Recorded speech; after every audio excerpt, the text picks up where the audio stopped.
Hello my dear students, ಹೇಗಿದ್ದೀರಾ ಎಲ್ಲರೂ? Welcome to Pallavi tutorials. ಮಕ್ಕಳೇ, ಸೆಕೆಂಡ್ ಪಿ ಯು ಸಿ ಎಕ್ಸಾಮಿಗೆ ಎಲ್ಲರೂ ಕೂಡ ರೆಡಿ ಆಗ್ತಾ ಇದ್ದೀರಿ. ಸೆಕೆಂಡ್ ಪಿ ಯು ಸಿ ರಾಜ್ಯಶಾಸ್ತ್ರ ಪೊಲಿಟಿಕಲ್ ಸೈನ್ಸಿಗೆ ಸಂಬಂಧಪಟ್ಟಾಗೆ 10 ಅಂಕದ ಪ್ರಶ್ನೆಗಳು ಯಾವುದು ಎಕ್ಸಾಮಿಗೆ ಬರುತ್ತೆ, ಟೋಟಲ್ ಆಗಿ ಯಾವ ರೀತಿ ಪ್ರಶ್ನೆಗಳನ್ನ ನೀವು ಓದ್ಕೊಳ್ಬೇಕು, ಯಾವ ಅಧ್ಯಾಯ ಇಂಪಾರ್ಟೆಂಟು, 20 ಅಂಕಗಳನ್ನ ಪಡೆಯೋ ಟೆಕ್ನಿಕ್ ಹೇಗೆ ಅನ್ನೋದನ್ನ ಪಾರ್ಟ್ 1 ವಿಡಿಯೋ ಮಾಡಿದ್ದೀನಿ. ಕಾರಣ ಏನು ಅಂತ ಹೇಳಿದ್ರೆ, ಪಾರ್ಟ್ ಡಿ ಯಲ್ಲಿ ಕೊಡುವಂಥದ್ದು ನಿಮಗೆ 4 ಪ್ರಶ್ನೆ 4 ಅಧ್ಯಾಯಗಳಿಂದ ಬರುತ್ತೆ.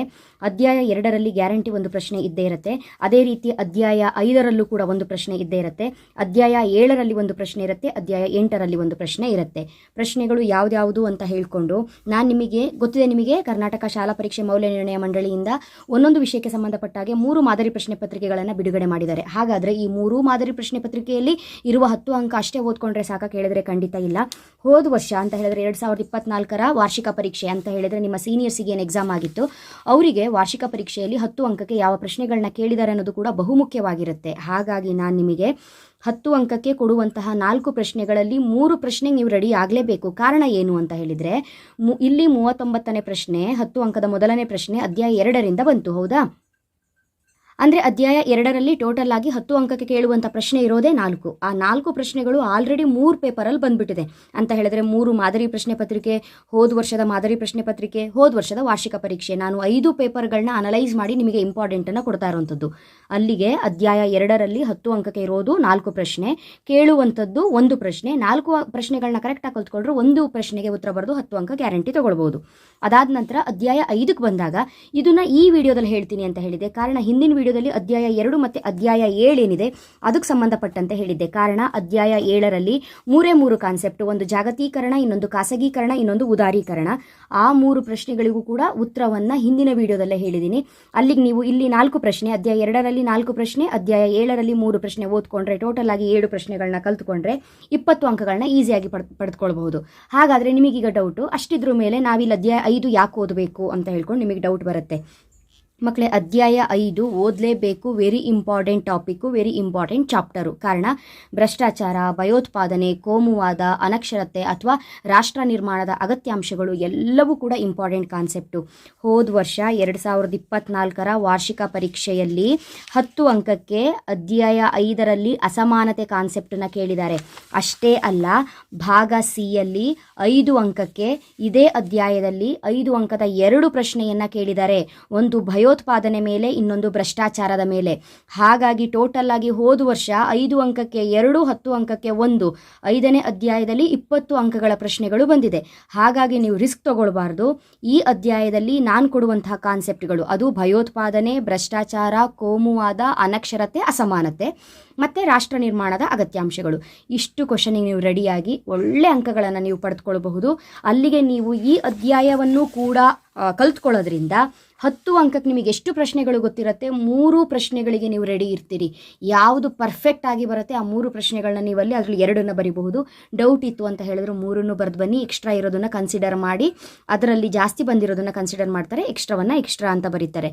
ಹಾಗಾಗಿ ನೀವು ಈ ಒಂದು ಮೇನ್ ಏನಿದೆ ಭಾಗ ಡಿ ಮತ್ತು ಭಾಗ ಸಿ ಬಹುಮುಖ್ಯವಾಗಿರೋದ್ರಿಂದ ಕರೆಕ್ಟಾಗಿ ಓದ್ಕೊಳ್ಬೇಕು. ಸೊ ಅಲ್ಲಿಗೆ ಇದು ಪಾರ್ಟ್ 2 ವಿಡಿಯೋ. ಈ ವಿಡಿಯೋದಲ್ಲಿ ನಾನು ಅಧ್ಯಾಯ 5 ಏನಿದೆ, ರಾಷ್ಟ್ರ ನಿರ್ಮಾಣ ಮತ್ತು ಪ್ರಜಾಸತ್ತೆ ಎದುರಿಸುತ್ತಿರುವಂತಹ ಸವಾಲುಗಳು, ಈ ಒಂದು ಅಧ್ಯಾಯದಲ್ಲಿ ಬರುವ ಎಲ್ಲ ಬಹುಮುಖ್ಯ ಪ್ರಶ್ನೆಗಳು ನೀವು ಈ ಒಂದು ವಿಡಿಯೋದಿಂದ ನಿಮಗೆ 20 ಅಂಕಗಳು ಗ್ಯಾರಂಟಿ. ಹಾಗಾಗಿ 10 ಅಂಕದ ಒಂದು ಪ್ರಶ್ನೆ, 5 ಅಂಕದ ಇಲ್ಲೇ ಕವರ್ ಆಗುತ್ತೆ.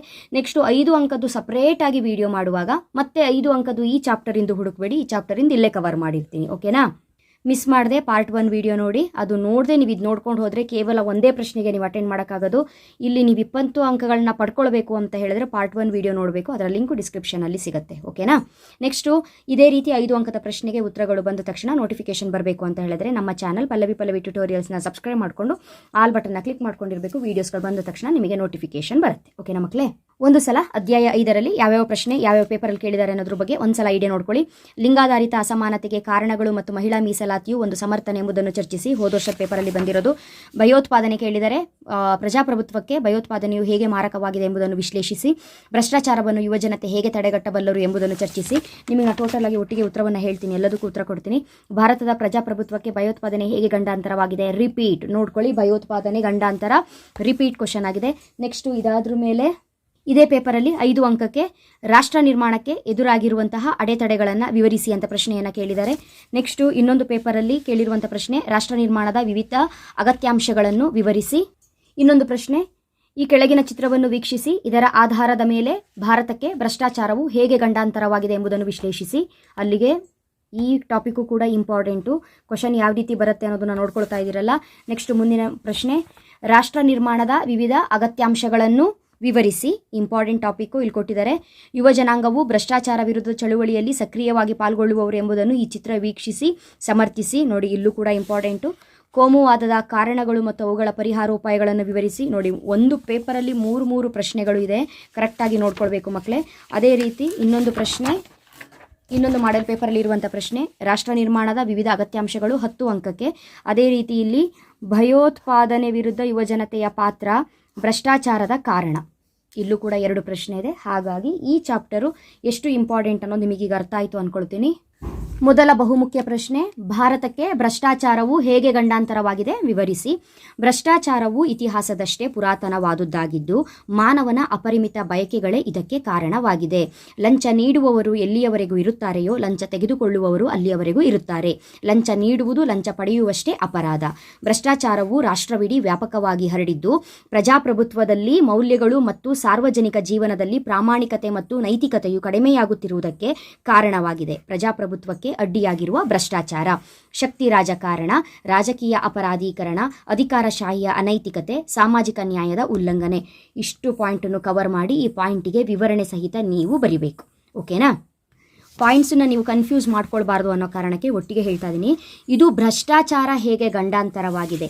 ಅದೇ ರೀತಿ ಈ ಅಧ್ಯಾಯದಲ್ಲಿ ಇನ್ನೊಂದು ಪ್ರಶ್ನೆ ಏನು ಕೇಳ್ತಾರೆ, ಭಾರತದ ಪ್ರಜಾಪ್ರಭುತ್ವಕ್ಕೆ ಭಯೋತ್ಪಾದನೆ ಒಂದು ಗಂಡಾಂತರ ಹೇಗೆ ವಿಶ್ಲೇಷಿಸಿ.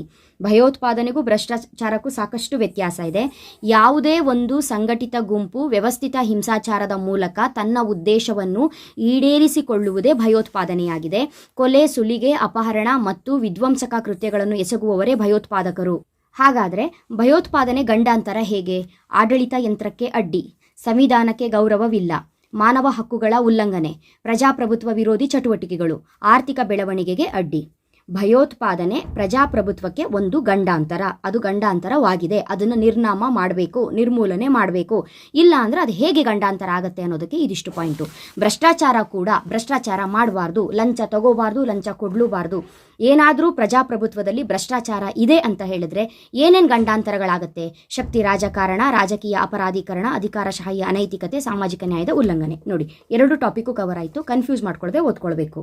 ಹಾಗಾದರೆ ಭಯೋತ್ಪಾದನೆ ಗಂಡಾಂತರ ಅಂತ ಮಾತ್ರ ಕ್ವಶನ್ ಕೇಳ್ತಾರಾ? ಇಲ್ಲ, ಭಯೋತ್ಪಾದನೆ ಅನ್ನೋದು ಇಂಪಾರ್ಟೆಂಟ್ ಕಾನ್ಸೆಪ್ಟ್. ಅವ್ರೇನು ಕೇಳ್ತಾರೆ, ಭಯೋತ್ಪಾದನೆ ಪ್ರಜಾಪ್ರಭುತ್ವಕ್ಕೆ ಒಂದು ಗಂಡಾಂತರ ಹೇಗೆ ವಿವರಿಸಿ, ಅಥವಾ ಭಯೋತ್ಪಾದಕತೆಯ ವಿರುದ್ಧ ಯುವಜನತೆಯ ಪಾತ್ರವೇನು, ಯುವಜನರು ಯಾವ ರೀತಿಯಾಗಿ ಭಯೋತ್ಪಾದಕತೆಯನ್ನು ಹೋಗಲಾಡಿಸಬೇಕು, ಯಾವ ರೀತಿ ಕ್ರಮಗಳನ್ನ ಕೈಗೊಳ್ಳಬೇಕು, ಯುವಕರು ಹೇಗಿರಬೇಕು, ಯಾವ ರೀತಿಯಾಗಿ ಬದುಕಬೇಕು ಅನ್ನೋದನ್ನು ಕೂಡ ನಾವು ಒಂದು ಪ್ರಶ್ನೆಯನ್ನು ಇಟ್ಕೊಳ್ಬೇಕಾಗತ್ತೆ. ಹಾಗಾಗಿ ಭಯೋತ್ಪಾದಕತೆಯ ವಿರುದ್ಧ ಯುವಜನತೆಯ ಪಾತ್ರವನ್ನು ವಿವರಿಸಿ. ಜನರಲ್ಲಿ ಭಯವನ್ನು ಸೃಷ್ಟಿಸಿ ತಮ್ಮ ಸೈದ್ಧಾಂತಿಕ ಗುರಿಗಳನ್ನು ಈಡೇರಿಸಿಕೊಳ್ಳಲು ಉದ್ದೇಶಪೂರ್ವಕವಾಗಿ ಆತಂಕದ ವಾತಾವರಣವನ್ನು ನಿರ್ಮಿಸುವುದೇ ಭಯೋತ್ಪಾದನೆ. ಭಯೋತ್ಪಾದನೆ ಎಂಬ ಪದವು ಲ್ಯಾಟಿನ್ ಭಾಷೆಯ ಟೆರರ್ ಎಂಬ ಪದದಿಂದ ಬಂದಿದೆ. ಹಾಗಾದರೆ ಭಯೋತ್ಪಾದನೆಯನ್ನು ಕಡಿಮೆ ಮಾಡುವಲ್ಲಿ ಅನ್ನೋದಕ್ಕಿಂತ ಭಯೋತ್ಪಾದನೆಯನ್ನು ಸಂಪೂರ್ಣವಾಗಿ ಹೋಗಲಾಡಿಸುವಲ್ಲಿ ಯುವಜನತೆಯ ಪಾತ್ರ ಏನು? ಭಯೋತ್ಪಾದನೆಯ ವಿರುದ್ಧ ಯುವಜನತೆಯ ಪಾತ್ರ. ಯುವಕರಿಗೆ ಶಿಕ್ಷಣದ ಮೂಲಕ ಅರಿವನ್ನು ಮೂಡಿಸಿ ಸಮಾಜದ ಮುಖ್ಯವಾಹಿನಿಗೆ ಕರೆತರುವುದು.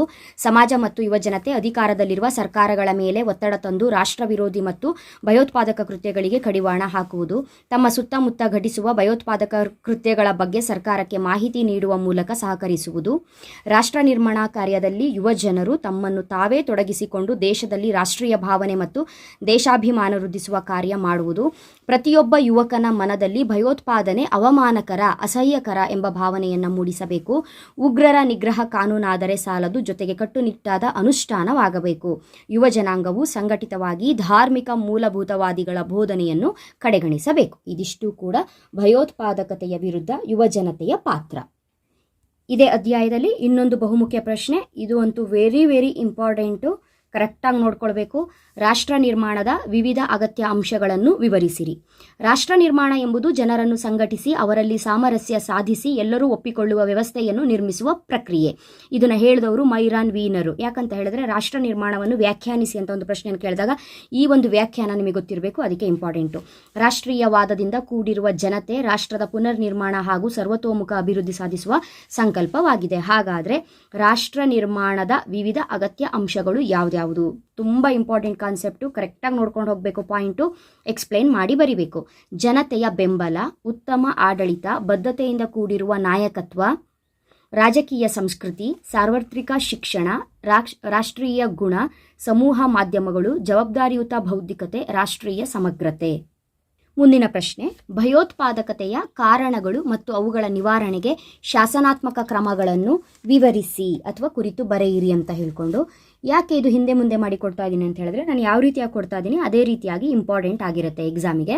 ಫಸ್ಟು ಭಯೋತ್ಪಾದಕತೆ ಒಂದು ಗಂಡಾಂತರ, ಅಥವಾ ಭಯೋತ್ಪಾದಕತೆಯ ವಿರುದ್ಧ ಯುವ ಜನತೆಯ ಪಾತ್ರ, ಅಥವಾ ಭಯೋತ್ಪಾದನೆಗಳಿಗೆ ಏನೇನು ಕಾರಣಗಳು, ಯಾವ ಕಾರಣಕ್ಕಾಗಿ ಭಯೋತ್ಪಾದನೆ ಆಗ್ತಾ ಇದೆ ಅದನ್ನು ನಿವಾರಣೆ ಮಾಡುವಂತಹ ಶಾಸನಾತ್ಮಕ ಕ್ರಮಗಳು ಯಾವುದು ಅಂತ ಬರಿಬೇಕು. ಅಲ್ಲಿ ಏನು ನೀವು ಒಂದು ಅರ್ಥವನ್ನು ತಗೊಂಡಿರ್ತೀರಿ, ಆ ಅರ್ಥವನ್ನು ಭಯೋತ್ಪಾದನೆ ಅಂದರೆ ಏನು ಅಂತ ಬರದೆ ಇಲ್ಲಿ ಶುರು ಮಾಡ್ಬೋದು. ಅಪರಾಧಿಗಳು ವೈಯಕ್ತಿಕ ಲಾಭಕ್ಕಾಗಿ ಭಯದ ತಂತ್ರ ಬಳಸುವಿಕೆಯೇ ಭಯೋತ್ಪಾದನೆಯಾಗಿದೆ. ಇದೊಂದು ಬೆದರಿಕೆಯೊಡ್ಡುವ ಪ್ರಬಲ ಅಸ್ತ್ರವಾಗಿದೆ. ಭಯೋತ್ಪಾದನೆಗೆ ಕಾರಣಗಳು ಹೀಗಿವೆ: ಪ್ರತ್ಯೇಕವಾದಿ ಚಳುವಳಿಗಳು, ಧಾರ್ಮಿಕ ಮೂಲಭೂತವಾದ, ಈಶಾನ್ಯ ರಾಜಕೀಯ ವ್ಯವಸ್ಥೆ, ದುರ್ಬಲ ರಾಜಕೀಯ ವ್ಯವಸ್ಥೆ, ಆರ್ಥಿಕ ತಾರತಮ್ಯ. ಇದಿಷ್ಟು ಕೂಡ ಭಯೋತ್ಪಾದಕತೆಗೆ ಕಾರಣಗಳು. ಹಾಗಾದರೆ ಭಯೋತ್ಪಾದನೆಯನ್ನು ನಿವಾರಣೆ ಮಾಡುವಲ್ಲಿ ಶಾಸನ ಕ್ರಮಗಳು ಯಾವುದ್ಯಾವುದು? ಫೋಟಾ ಕಾಯ್ದೆ ಜಾರಿ 2001, ಟಾಡಾ ಕಾಯ್ದೆ ಜಾರಿ 1987, ಮೀಸಾ ಕಾಯ್ದೆ ಜಾರಿ 1971, ಲೂಫಾ ಕಾಯ್ದೆ ಜಾರಿ. ಇದಿಷ್ಟು ಜಾರಿ ಏನು ಮಾಡಿದ್ದಾರೆ ಕಾಯ್ದೆಗಳನ್ನು, ಈ ಕಾಯ್ದೆಗಳನ್ನು ನೀವೇನು ಮಾಡಬೇಕಾಗತ್ತೆ, ಬರಿಬೇಕಾಗತ್ತೆ. ಇದಿಷ್ಟು ಕೂಡ ಶಾಸನೀಯ ಕ್ರಮಗಳು. ನೆಕ್ಸ್ಟು ಕೋಮುವಾದ. ಕೋಮುವಾದಕ್ಕೆ ಕಾರಣಗಳೇನು, ಅದರ ನಿವಾರಣೋಪಾಯಗಳು. ಮತೀಯ ಅಲ್ಪಸಂಖ್ಯಾತರು ಮತ್ತು ಬಹುಸಂಖ್ಯಾತರ ಜನರ ನಡುವೆ ಉದ್ಭವಗೊಳ್ಳುವ ಸಮಸ್ಯೆಯು ಕೋಮುವಾದ. ಪರಸ್ಪರ ಗುಂಪುಗಳು ದ್ವೇಷ ಸಾಧಿಸುವುದು, ಪರಸ್ಪರ ನಿಂದಿಸುವ, ಅವಮಾನಿಸುವ, ಅಪಮಾನಗೊಳಿಸುವ ಕ್ರಿಯೆಯಾಗಿದೆ. ಕೋಮುವಾದಕ್ಕೆ ಕಾರಣಗಳು: ಭಾರತದಲ್ಲಿ ಬ್ರಿಟಿಷರ ನೀತಿ, ಹಿಂದೂ ಮುಸ್ಲಿಂ ರಾಷ್ಟ್ರೀಯವಾದ, ಕೋಮು ಗಲಭೆಗಳು, ರಾಜಕೀಯ ಪ್ರೇರಿತ ಧಾರ್ಮಿಕ ಹಿತಾಸಕ್ತಿ ಸಂಘಟನೆಗಳು. ಇದನ್ನು ನಿವಾರಣೆ ಮಾಡೋದು ಹೇಗೆ ಅಂತ ಹೇಳಿದ್ರೆ ಜಾತ್ಯತೀತತೆ, ರಾಷ್ಟ್ರೀಯ ಭಾವೈಕ್ಯತೆ, ನೆರೆಹೊರೆ ಶಾಂತಿ ಸಮಿತಿಗಳು. ನೆಕ್ಸ್ಟ್ ಕೋಮುವಾದ ಆದ್ರ ಮೇಲೆ ಅನಕ್ಷರತೆ. ಭಾರತದ ಪ್ರಜಾಪ್ರಭುತ್ವಕ್ಕೆ ಅನಕ್ಷರತೆಯು ಒಂದು ದೊಡ್ಡ ಸವಾಲಾಗಿದೆ, ಚರ್ಚಿಸಿರಿ. ಅನಕ್ಷರತೆ ಎಂದರೆ ಓದಲು ಬರೆಯಲು ತಿಳಿಯದಂತಹ ಸ್ಥಿತಿಯನ್ನು ಅನಕ್ಷರತೆ ಎನ್ನುತ್ತಾರೆ. ಜನಪ್ರಿಯ ಪ್ರಜಾಪ್ರಭುತ್ವ ವ್ಯವಸ್ಥೆಯಲ್ಲಿ ಪ್ರಜೆಗಳೇ ಪ್ರಭುಗಳು, ಆದರೆ ಅಧಿಕ ಮತದಾರರು ಅನಕ್ಷರಸ್ಥರೇ ಆಗಿರುವುದರಿಂದ ಭಾರತದ ಪ್ರಮುಖ ಅಂಶಗಳೆಂದರೆ ಕಡಿಮೆ ಮತದಾನ, ಮತದಾನದ ದುರುಪಯೋಗ, ಯೋಗ್ಯ ಅಭ್ಯರ್ಥಿಯ ಆಯ್ಕೆ ಕಷ್ಟಕರ, ಹಣ ಮತ್ತು ತೋಳ್ಬಲದ ಪ್ರಯೋಗ, ಜಾತೀಯತೆ, ಕೋಮು ಮನೋಭಾವನೆ, ಚುನಾವಣಾ ಅವ್ಯವಹಾರಗಳು, ಜನಸಂಖ್ಯಾ ಸ್ಫೋಟ, ರಾಜಕೀಯ ನಿರಾಸಕ್ತಿ, ಸರ್ವಾಧಿಕಾರತ್ವದ ಉದಯ. ಇದಿಷ್ಟು ಕೂಡ ಭಾರತದ ಪ್ರಜಾಪ್ರಭುತ್ವಕ್ಕೆ ಅನಕ್ಷರತೆಯು ಒಂದು ಸವಾಲು ಎನ್ನುವುದಕ್ಕೆ ಒಂದಿಷ್ಟು ಪಾಯಿಂಟ್ಗಳು, ಅಂಶಗಳು. ಸೊ ಇದಿಷ್ಟು ಕೂಡ ಇಂಪಾರ್ಟೆಂಟ್ ಆಗುತ್ತೆ. ಇಲ್ಲಿ ಪ್ರಜಾಪ್ರಭುತ್ವಕ್ಕೆ ಭಯೋತ್ಪಾದನೆ ಹೇಗೆ ಗಂಡಾಂತರ ಕೇಳಿರೋದು, ಕೋಮುವಾದ ಕೇಳಿದರೆ, ರಾಷ್ಟ್ರ ನಿರ್ಮಾಣದ ವಿವಿಧ ಅಗತ್ಯಾಂಶಗಳನ್ನ ಕೇಳಿದರೆ. ಸೊ ಇದಿಷ್ಟೇ ಬಹುಮುಖ್ಯ ಅನಿಸ್ತಾ ಇದೆ. ಇದಿಷ್ಟು ಬಹುಮುಖ್ಯವಾಗಿ ಇದೆ ಕೂಡ. ಆದರೆ ಇಲ್ಲಿ ನಿಮಗೆ ಹೋದ ವರ್ಷದ ವಾರ್ಷಿಕ ಪರೀಕ್ಷೆಯಲ್ಲಿ ಲಿಂಗಾಧಾರಿತ ಅಸಮಾನತೆಗೆ ಕಾರಣಗಳೇನು ಅಂತ ಕೇಳಿದ್ದಾರೆ. ಹಾಗಾಗಿ ಲಿಂಗಾಧಾರಿತ ಅಸಮಾನತೆಗೆ ಕಾರಣಗಳು ಒಂದಿಷ್ಟು ಪಾಯಿಂಟಿನಲ್ಲಿ ಬರೆದಿದ್ದೀನಿ. ಈ ಪಾಯಿಂಟು ನೋಡ್ಕೊಳ್ಬೇಕು. ಆ ಕಾನ್ಸೆಪ್ಟ್ ಲಿಂಗ ಆಧಾರಿತ ಅಸಮಾನತೆ ಅಂತ ಹೇಳಿದ್ರೆ ಏನು ಅನ್ನೋದನ್ನು ನೀವು ಒಂದ್ಸಲ ಓದ್ಕೊಳ್ಬೇಕು. ಮನುಸ್ಮೃತಿ, ಪುರುಷ ಪ್ರಾಬಲ್ಯ, ಶಿಕ್ಷಣದ ನಿರಾಕರಣೆ, ವರದಕ್ಷಿಣೆ ಪದ್ಧತಿ, ಸೂಕ್ತ ಪ್ರಾತಿನಿಧ್ಯ ನೀಡದಿರುವುದು.